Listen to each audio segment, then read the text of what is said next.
আসসালামু আলাইকুম, চলে এলাম আমি সেই সুলতানা। এখন আলোচনা করব যাব আমি তোমার দেশে এই কবিতাটির পাঠ্য বইয়ের অর্থাৎ অনুশীলনী সৃজনশীল প্রশ্নটা আমরা এই মুহূর্তে সমাধান করব। এটার উত্তর আমরা এই মুহূর্তে আলোচনা করি। চলো, যাব আমি তোমার দেশে কবিতাটি কে লিখেছেন? অবশ্যই জসিমউদ্দিন, পল্লীকবি জসিমউদ্দিন লিখেছেন। শেষ, এত ইজি প্রশ্ন। Okay fine. যাব আমি তোমার দেশে কবিতায় গ্রাম্য মেয়ে কেমন করে চলে, হেলিয়ে দুলিয়ে গ্রাম্য মেয়ে চলে। কবির ভাষায় খুবই আঞ্চলিক শব্দে তিনি ব্যবহার করেছে গ্রাম্য মেয়েরা কিভাবে চলে। দেখো আমরা এটা একটু সমাধান করে ফেলি এই পাশে। খ নম্বর প্রশ্ন, যাব আমি তোমার দেশে কবিতায় গ্রাম্য মেয়ে পথে কদম কলি ছড়িয়ে হেঁটে চলে। কদম কলি ছড়িয়ে হেঁটে হেঁটে চলে, কদম কলি ছড়িয়ে হেঁটে চলে।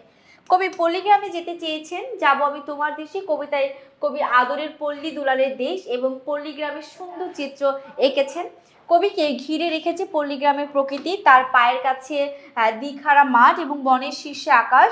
ধান কাউনের ক্ষেতের ভেতর দিয়ে সরু সুতোর মতো দীর্ঘ বাঁকা পথ চলে গেছে। সেখানে নানা মাঠ ও বন পেরিয়ে গায়ের ছায়াময় পথে সেই পথ মিশেছে। সেই পথে গায়ের মেয়ে কদম কলি ছড়িয়ে হেঁটে চলে। অর্থাৎ কবি মেয়েরা কিভাবে চলে? কদম কলি ছড়িয়ে হেঁটে হেঁটে চলে। অর্থাৎ গ্রামের মেয়েরা বা নারীরা এলোমেলো ভাবে দুলতে থাকে, চলতে থাকে, তাদের সৌন্দর্য রূপ বোঝাতে কবি এখানে এই কথাটা আলোচনা করেছে। এবার আমরা এই সৃজনশীল গ আর ঘ নাম্বারটা কথা বলবো। গ আর ঘ সৃজনশীল নিয়ে আমরা এই মুহূর্তে আলোচনা করে ফেলি। চলো, ওকে। তো উদ্দীপকটা আমরা একটু পড়ি।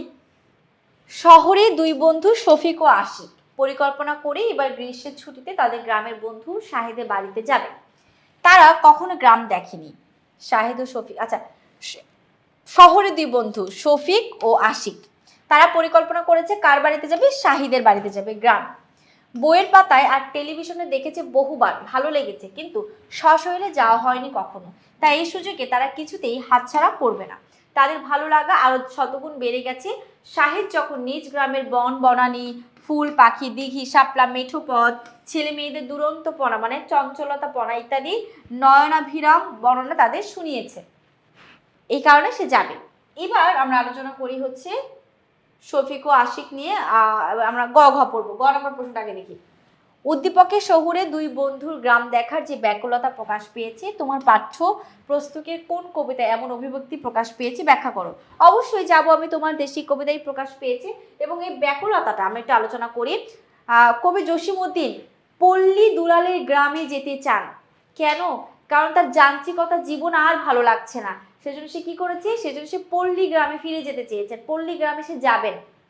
তো উদ্দীপকের আমরা দেখতে পেয়েছি শফিক এবং আশিক, তারা দুজনে কোনোদিন গ্রাম দেখে নাই। তারা তাদের নতুন বন্ধু, তাদের পুরাতন বন্ধু শাহিদের বাড়িতে গ্রামে যাবেন। এই যে আগ্রহ শফিক এবং আশিক প্রকাশ করেছেন, সেটা আমরা যাব আমি তোমার দেশে কবি জসিমউদ্দিনের মধ্যে উল্লেখ করতে পেরেছি। দেখো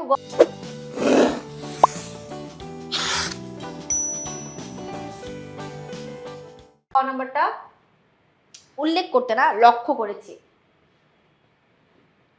উদ্দীপকে শহুরে দুই বন্ধুর গ্রাম দেখার যে ব্যাকুলতা প্রকাশ পেয়েছে, আমার পাঠ্যপুস্তকে যাব আমি তোমার দেশে কবিতায় এমন অভিব্যক্তি প্রকাশ পেয়েছে।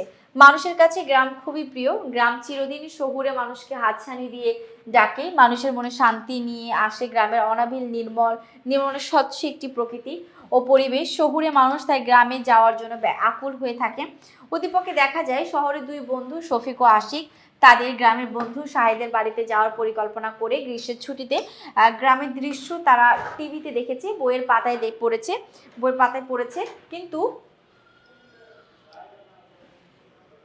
কিন্তু সশরীরে কখনো গ্রাম দেখেনি। গ্রামের ছেলে মেয়েদের দুরন্তপনার কথা শুনে দুই বন্ধুর আকুলতা আরো বেড়ে যায়।